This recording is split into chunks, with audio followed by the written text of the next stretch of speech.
Hello বন্ধুরা, সুমি কিচেনে সবাইকে নমস্কার জানাই। বাজার থেকে আজকে নিয়ে এসছে ইলিশ, খোকা ইলিশ, বড় সাইজের খোকা ইলিশ মাছ নিয়ে এসছে। রান্না করব আলু বেগুন দিয়ে, পাতলা করে ঝোল রান্না করব। আলু কপি দিয়ে রান্না করব। বেগুনটা ভুল করে বলে দিয়েছি। তোমরা রান্নাটা সম্পূর্ণ দেখতে থাকো। আমি এখন মাছটা কেটে নেব।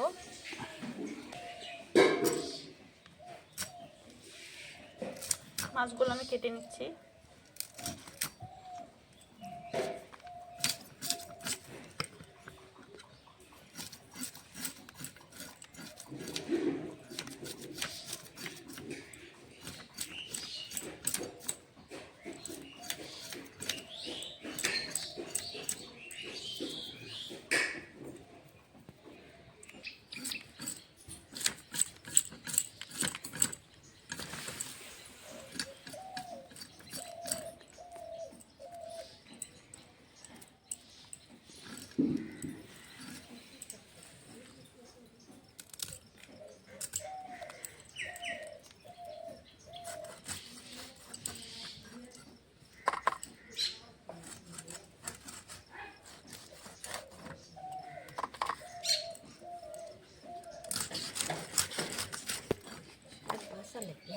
শাক বাছছি, হ্যাঁ শাক বাছতে ওলা ওলা সব দিয়ে দিই, আমি তুলিনি। তিতা লাগে কে শাক তিতা লাগে?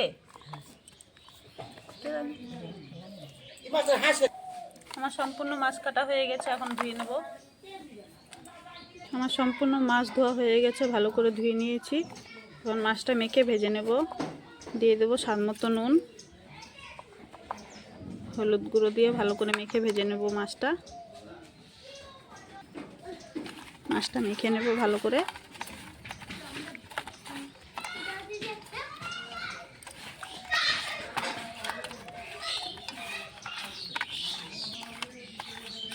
মাছটা মাখা হয়ে গেছে, এখন ভেজে নেব। কড়াতে দিয়ে দিয়েছি সরষের তেল, মাছগুলো ভেজে নেব এখন দিয়ে। মাছের লাগাটাগুলো আগে ভেজে নেব।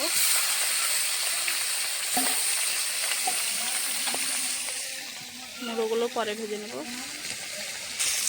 এইখানে মাছ ভাজা হচ্ছে, ততক্ষণ আমি আলু কপিগুলো কেটে নেব, কেটে ধুয়ে নেব ভালো করে। মাছটা এক সাইডে ভাজা হয়ে গেছে, উল্টিয়ে দেব।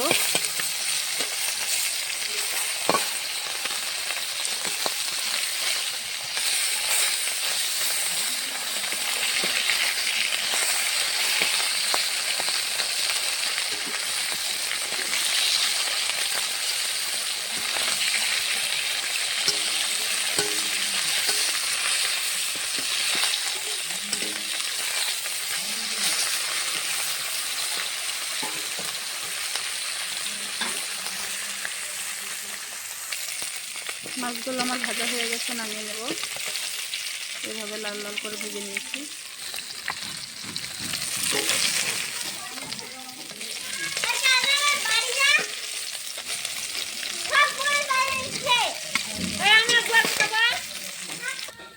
বাকি মাছগুলো ওইভাবে ভেজে নেব এই তেলেই।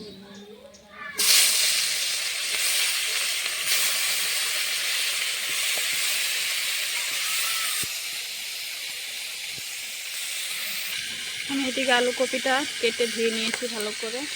আমি কপির ডাঁটাগুলো দিয়েছি কয়েকটা। আমার মাছের মুড়োগুলো ভাজা হয়ে গেছে, নামিয়ে নেব।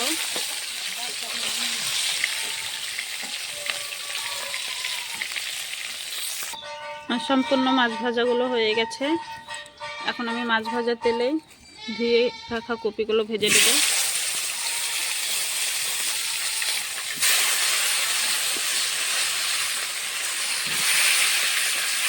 কপিটা হালকা লাল লাল করে ভেজে দেব।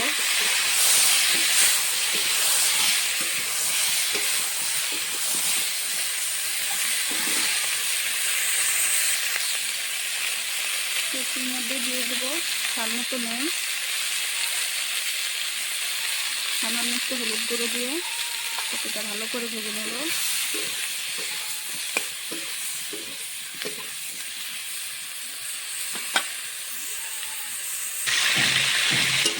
কপিটা আমার ভাজা হয়ে গেছে, এখন নামিয়ে নেব।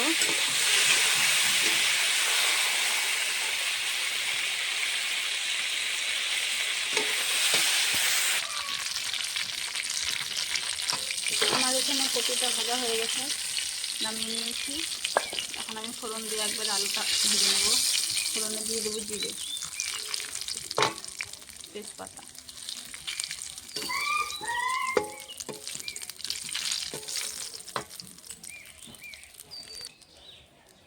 ফোড়নটা হয়ে গেছে, কেটে ধুয়ে রাখা আলুগুলো দিয়ে দেবো।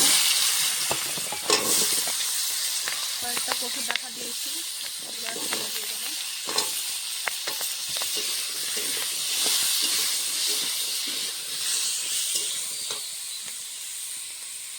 দিয়ে দেবো স্বাদ মতো নুন, হলুদ গুঁড়ো,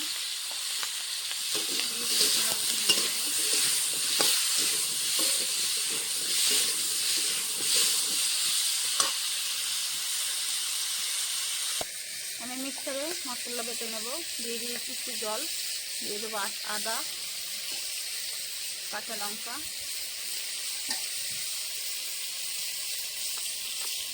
এক চামচ দিয়ে এটাকে ভালো করে পিষে নেব মিক্সারে। আলুটা ভেজে নিয়েছি লাল লাল করে, ভেজে রাখা কপিগুলো দিয়ে দেবো এখন।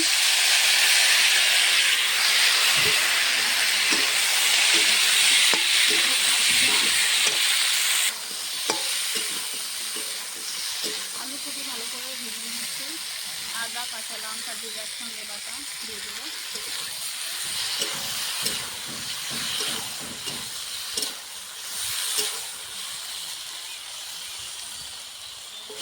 ধনে দেবো,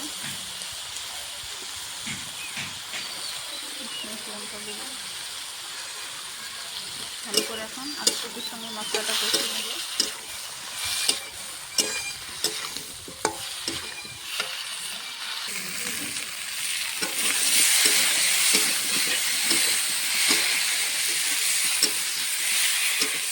আমি আলু কপির সঙ্গে মশলাটা ভালো করে কষিয়ে নিয়েছি, দেখো।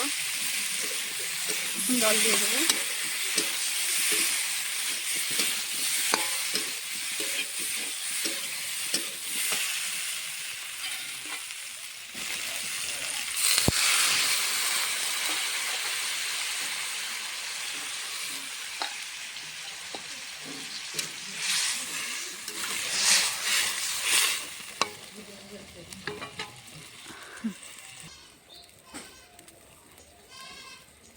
ঝোলটা ফুটে উঠেছে,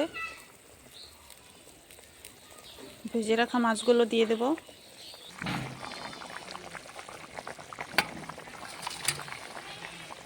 মাছগুলো দিয়ে দিয়েছি, আর কিছুক্ষণ সময় ফুটিয়ে নেব।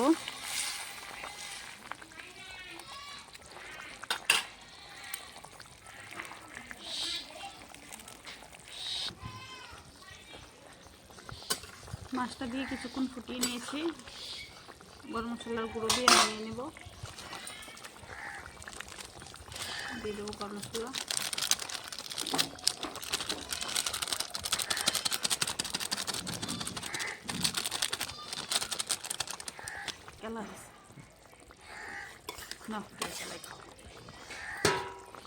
তরকারিটা হয়ে গেছে, আমি এখন নামিয়ে নেব। গরম মশলার গুঁড়ো দিয়ে বেশিক্ষণ ফোটাবো না, পাতলা করে ঝোলটা রেখেছি। আমি আলু কপি দিয়ে ইলিশ মাছের ঝোলটা রান্না করেছি পাতলা করে, খেতে দারুণ লাগবে। তোমাদেরকে যদি রান্নাটা ভালো লাগে অবশ্যই লাইক কমেন্ট শেয়ার সাবস্ক্রাইব করে দেবে। আজকের মতন ভিডিওটা এই অবধি।